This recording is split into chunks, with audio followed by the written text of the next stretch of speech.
AP assembly సమావేశాలు కొనసాగుతున్నాయి. సందర్భంగా శాసనసభలో సభ్యులపై డిప్యూటీ స్పీకర్ రఘురామకృష్ణంరాజు సీరియస్ అయ్యారు. సభలో సభ్యులు ఫోన్ మాట్లాడడంపై స్పందించిన డిప్యూటీ స్పీకర్ అసెంబ్లీలో కొంతమంది సభ్యులు ఫోన్ మాట్లాడుతున్నారన్నారు. అసెంబ్లీ ప్రజాస్వామ్యానికి ఒక పవిత్ర వేదిక అని, ఇక్కడి గౌరవాన్ని అన్ని సందర్భాల్లో రక్షించాల్సిన బాధ్యత సభ్యులపై ఉందని డిప్యూటీ స్పీకర్ గుర్తు చేశారు. అత్యవసర పరిస్థితి అయితే ఫోన్ బయటకు వెళ్లి మాట్లాడాలని సూచించారు. ఫోన్ ను సభ్యులు సైలెంట్ లో పెట్టుకోవాలన్నారు. సభలో చర్చలు జరుగుతున్నప్పటికీ వాటిని పట్టించుకోకుండా కొందరు సభ్యులు ఫోన్ లో మాట్లాడడం సరికాదని, ఇది విజ్ఞప్తులు 1-2 సార్లు మాత్రమే ఉంటాయని రఘురామ తెలిపారు. రఘురామ వ్యాఖ్యలపై సభ్యుడు వేగుల జోగేశ్వరరావు స్పందించారు. సభలో జామర్లు పెట్టాలని సూచించారు. దీనిపై రఘురామ మాట్లాడుతూ మన బలహీనత జామర్లపైకి నెట్టలేదని డిప్యూటీ స్పీకర్ రఘురామకృష్ణంరాజు వెల్లడించారు. మంత్రి గారికి కూడా అర్థమైంది కనుక దీన్ని ఇక్కడితో ముగించి, కొందరు గౌరవ సభ్యులు మొబైల్ ఫోన్లో మాట్లాడేస్తున్నారు డైరెక్ట్గా. ఇక్కడ మరీ ఎమర్జెన్సీ ఏదన్నా ఉంటే కొంచెం బయటికి వెళ్ళి మాట్లాడుకోమని చెప్పి విజ్ఞప్తి.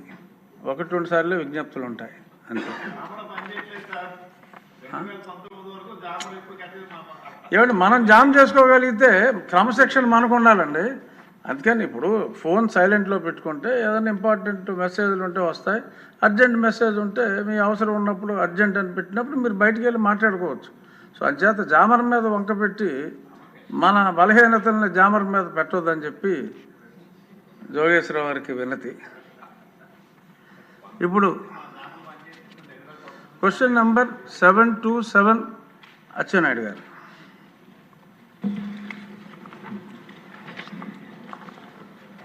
అధ్యక్ష, ఏ ప్రశ్నకు సమాధానం 2019 నుండి ఇప్పటి వరకు వ్యవసాయాన్ని ఆధునీకరించడంలో భాగంగా రైతులకు సరఫరా చేసిన వ్యవసాయ యంత్రాలపై చేసిన ఖర్చు సంవత్సరం వారీగా నేను ఆన్సర్లో ఇచ్చాను.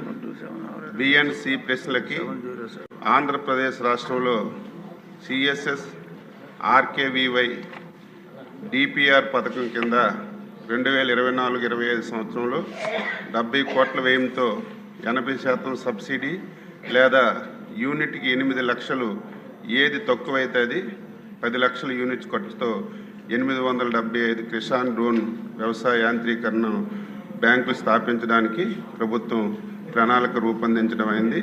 డ్రోన్ తయారీదారులు మరియు నమూనాలు ఎంపానల్మెంట్ ప్రక్రియలో ఉంది అధ్యక్ష.